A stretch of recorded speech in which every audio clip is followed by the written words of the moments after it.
Welcome back to my channel. This is Anshalika. आज मैं बात करूंगी आपसे लीगल मैक्सिम्स के बारे में। लीगल मैक्सिम इंपॉर्टेंट है for your CLAT preparation and अगर आप जुडिशरी के लिए प्रिपेयर कर रहे हो, अगर आप लीगल प्रोफेशन में हो तब भी बहुत इंपॉर्टेंट है। बट उससे पहले जल्दी से मेरे चैनल को सब्सक्राइब कीजिए, नोटिफिकेशन बेल को प्रेस कीजिए, मुझे इंस्टाग्राम एंड फेसबुक में फॉलो कीजिए ताकि आपको ये सारे अपडेट्स जल्दी जल्दी मिलते रहें।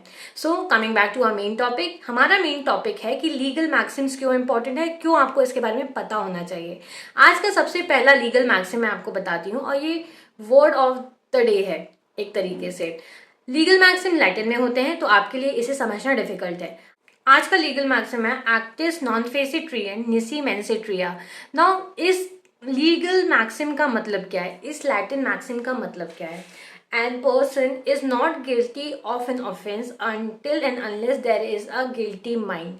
मीन्स एक इंसान को तब तक गिल्टी नहीं माना जाएगा जब तक ये ना जान लिया जाए कि उसने अगर वो कार्य किया था तो वो किस इंटेंशंस के साथ किया गया था। मीन्स अगर कोई इंसान सामने वाले को बचाने के लिए अगर कोई कार्य कर रहा है और गलती से उसकी डेथ हो जाती है तो वहां पे जो इंटेंशंस थे वो गलत नहीं थे। बट अगर कोई इंसान ऐसा कोई कार्य कर रहा है जिससे कि सामने वाले की डेथ हो रही है और उसको पता है, सामने वाले को पता है कि मेरी इस हरकत से सामने वाले की डेथ हो सकती है, then that is guilty mind. Means intentions are very important in criminal law. ये one of the important maxim है क्रिमिनल लॉ का। अगर हम आईपीसी में देखें, इंडियन पीनल कोड में देखें तो सेक्शन 299 में कल्पेबल होमिसाइड को डिफाइन किया गया है।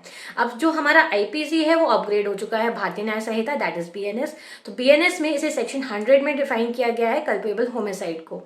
यहाँ पे ये जो पर्टिकुलर मैक्सिम है वो इसलिए भी इम्पोर्टेंट है क्योंकि एक सुप्रीम कोर्ट के जजमेंट में इसके बारे में बहुत ही डिटेल वे में डिस्कस किया गया था। कौन सा है वो supreme court judgement? So it is state of Maharashtra versus MH George 1965। यहाँ पे स्मगलिंग के बारे में डिस्कस किया गया था बहुत ही डिटेल वे में, क्या इम्प्लीकेशंस होते हैं, क्या हो सकता है, किस इंटेंशंस के साथ किया गया था।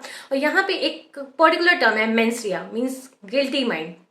एक्टिव का मतलब होता है एक्ट एंड मेंसिया का मतलब होता है गिल्टी माइंड। तो किस गिल्टी माइंडसेट के साथ ये कार्य किया गया था?